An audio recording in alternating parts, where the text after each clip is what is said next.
inaan goor walba aan ogaano imika dhismihii abaartu ka socdaa xaggii hoose ee xadiidka lagu taagay idil waanu diyaarinay marka imika waxa dhiman un qalabkaasi intuu yimaado lagu rakibo laakiin muhiimka runtii ma aha qalab ama biro ama mashiino waxa weeyaan markaad warshad aad samaynayso waxaad la tartamaysaa waa warshadaha adduunka marka waxa weeyaan dee waxaad kula tartamaysaana waxa weeyaan wax soo saarkii marka haddii aad tiraahdo waxa warshadu ay cunayso dibaddu baan ka keenayaa faa'iidadu way yaraanaysaa marka annagoo taa daba socona waxaanu soo diiwaangelinay 29 beerood ama beeraley deegaanka Gabiley iyo Awdal oo waqti roobaadkii la joogo run ahaantii waanu bilownay inaanu dhulkii imika aanu fallo seed fara badan baanu dibadda ka keenay iyo ashyaada lagu xoojiyo carrada ama tayada carrada lagu xoojiyo oo nitrogen-ka ah heshiisyada aanu wada galay beeraleydana wax weyn iyaguna badh bay qaadanayaan shirkaduna badh bay leedahay inta kalena waa laga iibsanayaa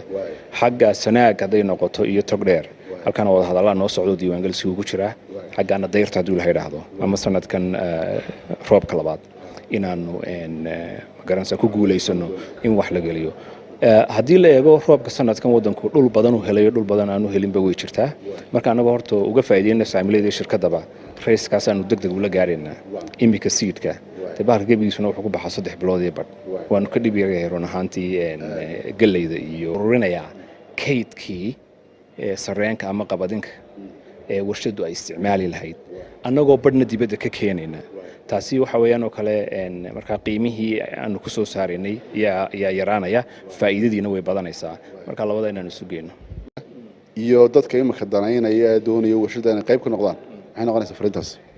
de horto waanu soo iibsanay warshadii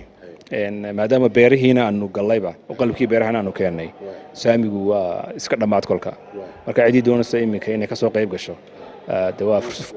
fursadii ugu fiicnayd oo waliba xagga dambe ay ka soo galayaan oo aan lagu qaaleeyna saamigii iyo helayaan wixii intan ka dambaysa marka way si qaaliyoobiyeen ama way xidhmi labada mid un baa dhici doona saamiga hadii la yiraahdo waxaan ku dhiirigelinayaa waxa weeyaan mashruucan waxa lagu bilaabay fikrad bay ahayd iyo ummadda loo soo bandhigay America Europe Somaliland intaba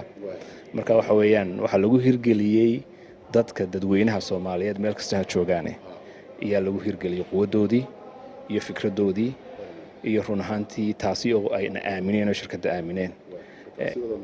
marka taas ma la sii waday waxaan rajaynayaa in shirkado kale nagu daydaan oo sa anagu aanu magaranaysa ummadda ugu soo bandhignay ay ugu soo bandhigaan